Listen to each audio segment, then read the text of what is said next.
효심이 깃든 문화재, 정조 능행길을 따라서 나라의 정문, 백성들의 마음, 숭례문.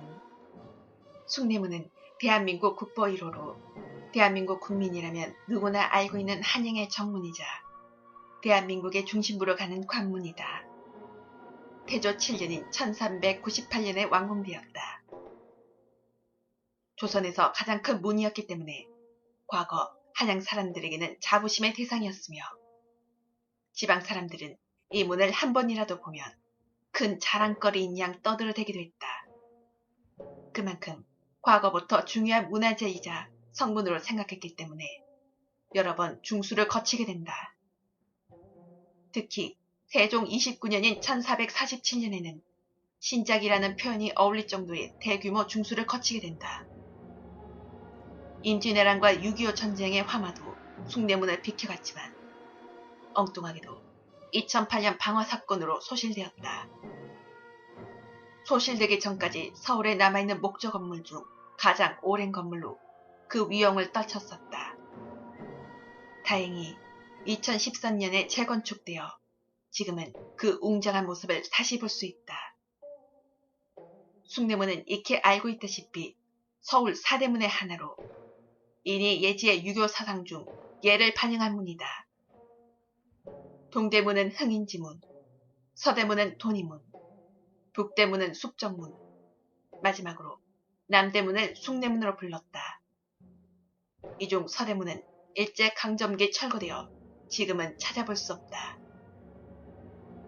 숭례문은 중앙에 홍해문을 낸 거대한 석축기단 위에 세워졌다. 문은 판문에 단단해 보이는 철갑을 씌운 형태이다. 지붕 밑에 진중한 필체의 편액은 다른 곳과 달리 세로로 쓰여져 있다.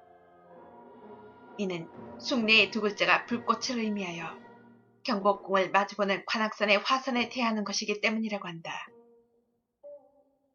저작거리에서 들려오는 이야기, 속된 말로 소문은 쉽게 변형되고 각색된다. 그렇기 때문에 대부분의 지도자나 정치가들은 이 소문을 죽은 정보로 취급해버리기 일쑤다. 하지만 조선시대부터 현재까지 왕이나 지도자에 대한 소문은 끊이지 않았다. 그것이 좋은 이야기이건 나쁜 이야기건 간에 모두 관심을 기울였고 조금이라도 많은 정보를 얻길 원했다. 그렇다.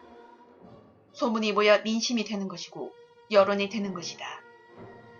그렇다면 숭례문을 지나는 정조의 능행길을 바라보는 백성들의 민심은 어땠을까?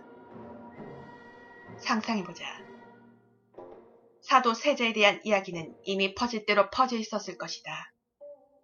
굶어 죽었던 왕의 아버지와 그의 넋을 기리러 가는 젊은 왕, 그리고 그 행렬은 한양의 중심부를 가로질러 한양의 정문이자 조선의 정문인 숭례문까지 이른다.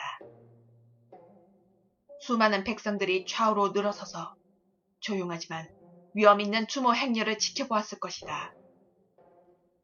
당시 가장 번화가였던 숭례문에서 정조의 능행차를 바라보던 백성들의 마음에 어떤 감정이 피어올랐을까?